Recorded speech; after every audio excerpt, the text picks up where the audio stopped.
पूर आलेले वास सुटला त्याला सगळी झोपली ती आता पाण्यानं पुढंच खराब झाली ती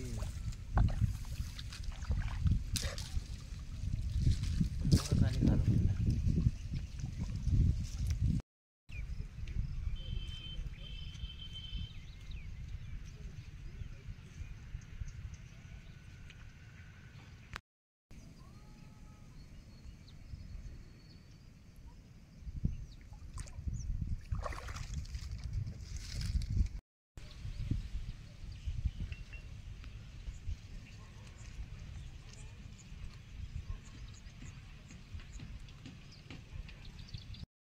पुंडलिक सूर्यभान सोनवणे, तालुका येवला, जिल्हा नाशिक, मुक्काम पोस्ट धुळगाव मधून बोलतोय मी.